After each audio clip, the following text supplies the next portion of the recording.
Hi, Patrick here. Half Cheetah will review.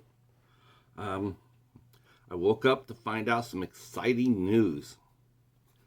Very exciting news. In fact, hold on. Let me get my special guest because you want to see what he thinks.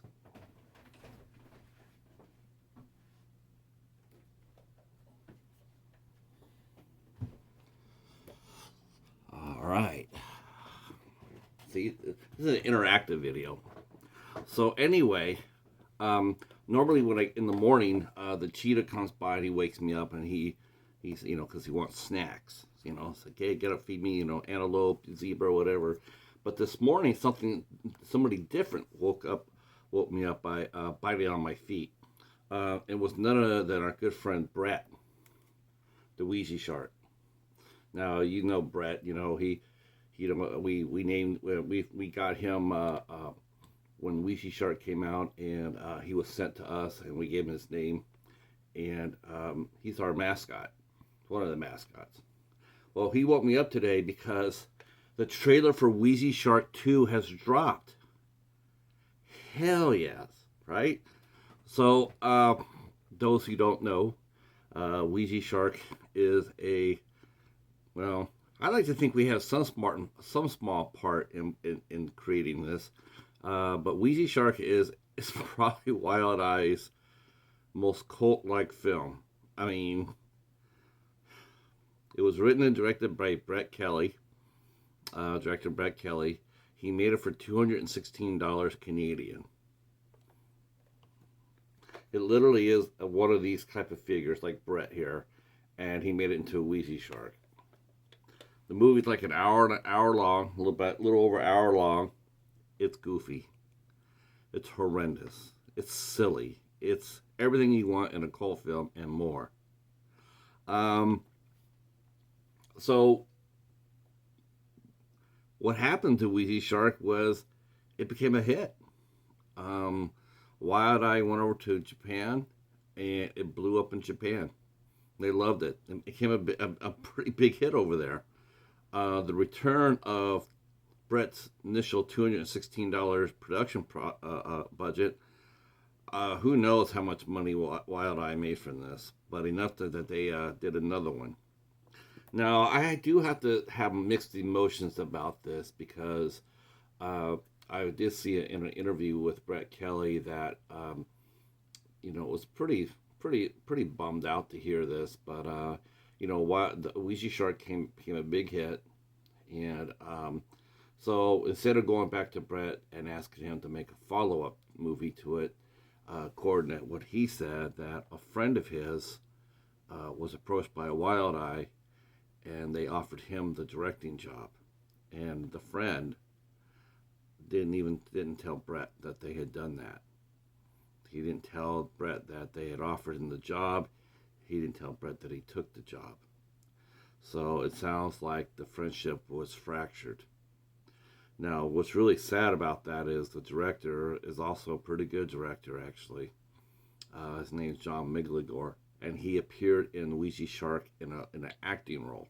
In fact, he plays the father of the girl. The father of a girl who dies, and he goes and battles Ouija Shark in the first movie.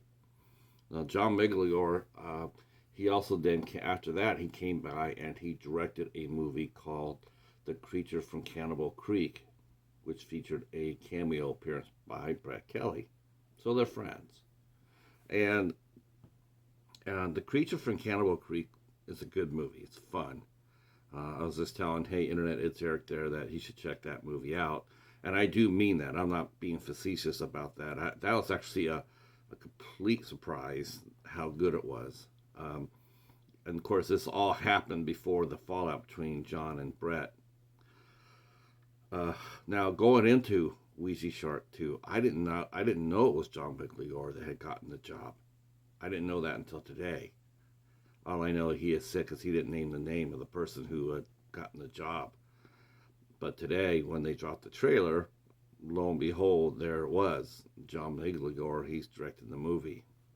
And so I'm watching the trailer. I'll tell you my reactions to it here in a minute.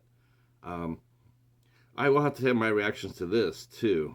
Um, yeah, I feel bad. I feel bad for everybody concerned. Almost everybody concerned. Um, I feel bad for John. I feel bad for Brett. Um, you know, I know they're friends. They were friends, and I'd like to think that John didn't know. I'd like to give him the benefit of the doubt that, you know, like like they offered him the job and they said, "Hey, Brett's not available to do it. Do you want to do it?" And that's how it happened. I like to think that that's what he made the commitment to that before he knew that Brett had not been asked to come back for Ouija Shark 2, because a movie's not worth a friendship for, not losing a friendship for, especially a movie on this level.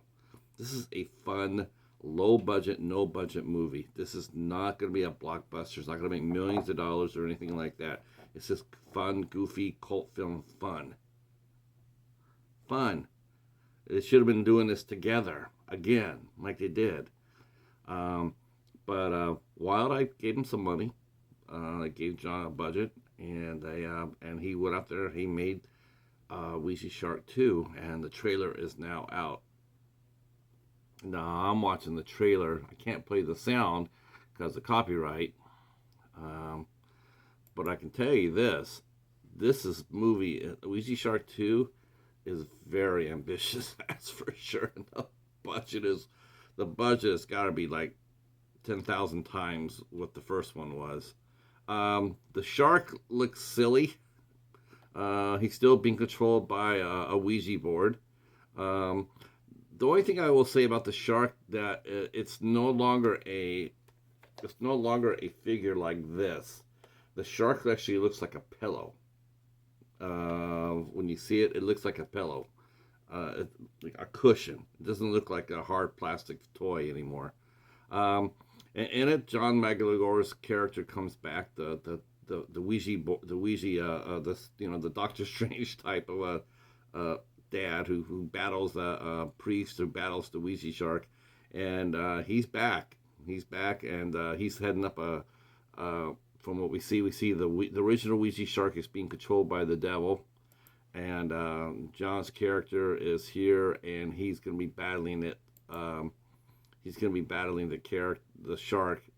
Now the shark is kaiju size. I mean, he's giant size. So now it's a monster shark, a monster Ouija shark, and so they form a group called Tarot Force, and it looks just totally goofy green screen fun. There's a tarot force. There's a tarot gator.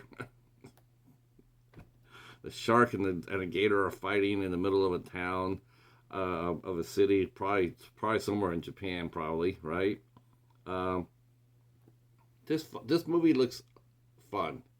I've said that before, and it looks exactly what you would hope to see in a follow up to Ouija Shark, a movie like Ouija Shark. You don't want it to be the same, but it's actually sort of cool that they actually spent.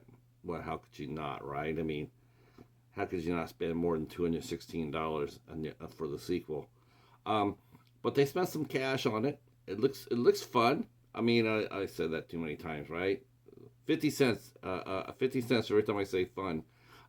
It looks like everybody was having a good time making this movie. That's for sure. Just based on the trailer, there's a lot of laughs. There's some decent special effects for this movie. It seems like lately the Wild Eyes in-house movies like Amityville in Space and Ouija Shark 2, all of a sudden it looks like they've got a little bit of more coin behind it and they're pumping it up a little bit. They're not quite as cheap as they used to be.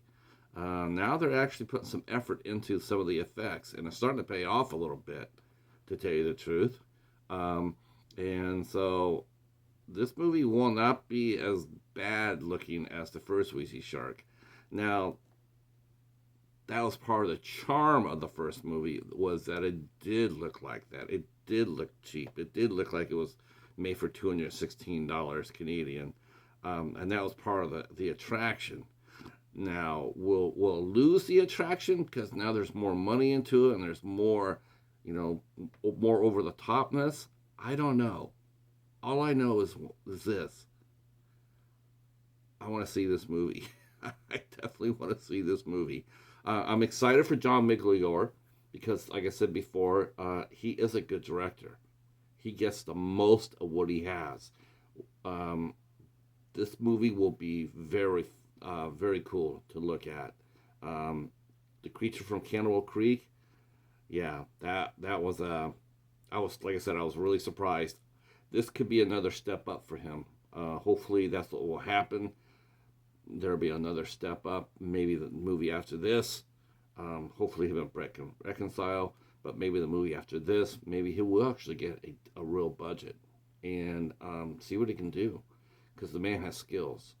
Um, as far as Brett goes, I heard that he was going to retire.